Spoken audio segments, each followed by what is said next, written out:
Hi everyone, আসসালামু আলাইকুম। কেমন আছেন সবাই? আশা করছি সবাই ভালো আছেন। অনেক দিন পর আজকে আপনাদের জন্য একটা রুমের ভিডিও নিয়ে আসছি। যদিও আমি এরকম ভিডিও কখনো দিই নাই, তো ফর দ্য ফার্স্ট টাইম এইরকম ভিডিও দিলাম। তো কেমন হয়েছে আপনারা কিন্তু অবশ্যই কমেন্ট করে জানাবেন। প্রতিদিনই যদিও টেবিলটা মোছা হয়, কিন্তু তারপরে ধুলাবালি, তারপর আমরা চাটা খাই, এগুলোর দাগ সবসময় পড়েই যায়। তো আমি কাপড় একটু করে হুলপাটা নিয়ে তারপর টেবিলটা পরিষ্কার করছিলাম। তো এদিকে ফুল টুলগুলা একটু ঝেড়ে দিলাম। এদিকে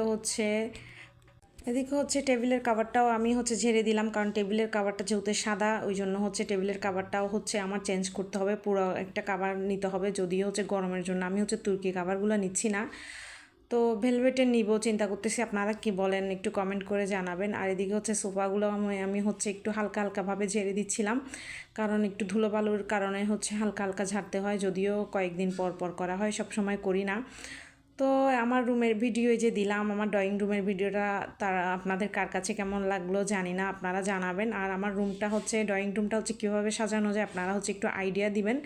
যদিও আমার কাছে তেমন আইডিয়া নেই, আমি একটু অগোছালো টাইপের, আমি এগুলোর মধ্যে তেমন পটু না। তারপর এদিকে কিছু থালা বাসন ছিল, এগুলো ধুয়ে নিয়েছি। প্লেট টেলেট ছিল, এইগুলো সাবান দিয়ে মেজে তারপর ধুয়ে নিচ্ছিলাম এইদিকে।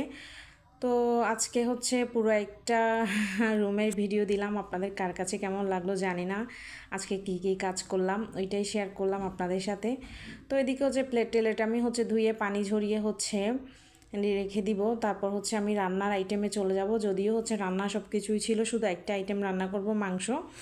তো এদিকে প্লেটগুলো রেখে দিয়েছিলাম। সবার বাসার মতো আমার বাসা কি না জানি না, আমি একটু অগোছালো টাইপের, তো আমার ভিডিওটা দেখে কেউ কিছু মনে করবেন না। ভুল হলে তা আপনারা একটু বলে দিবেন, এইটাই তো এইদিকে আমি মাংস রান্নায় চলে আসলাম। এদিকে তেল গরম করে পেঁয়াজ দিয়ে দিব। মাংসর সব মশলা কিন্তু আমার আম্মুই রেডি করে দিয়েছিল। আজকে দেখবেন আপনারা মাংসের কালারটা, আর আমি যখন রান্না করি তখন কালারটা খেয়াল করবেন। আর আজকে আমার আম্মু রেডি করে দিয়েছে মশলা। যেহেতু আমি একটু কম মশলা রান্নার চেষ্টা করি, সেজন্য আম্মু একটু মশলাটা রেডি করে দিল, মশলার মাপটা, যেহেতু আমি কম মশলায় রান্না করি। তো এই যে পেঁয়াজটা ভাজা হয়ে গেলে আমি সবগুলা মশলা একসাথে দিয়ে দিলাম। এখানে গরম মশলা ছিল, বাটা মশলা ছিল। তো এই যে মশলাটা কষানোর জন্য সামান্য পরিমাণ পানি দিয়ে দিলাম। পানি দিয়ে মশলাটা ভালোভাবে কষিয়ে নিচ্ছি। এই যে মশলাটা আমি অনেকক্ষণ ধরে বারবার ঢেকে দিয়ে নেড়ে চেড়ে বারবার কষিয়ে নিচ্ছিলাম। তো যতক্ষণ না মশলার উপর তেল ভেসে উঠছে ততক্ষণই কষাতে হবে। এইদিকে মাংসটা দিয়ে দিলাম। যদিও আমরা মানুষ 3 জন, তেমন বেশি না, একবেলার জন্য রান্না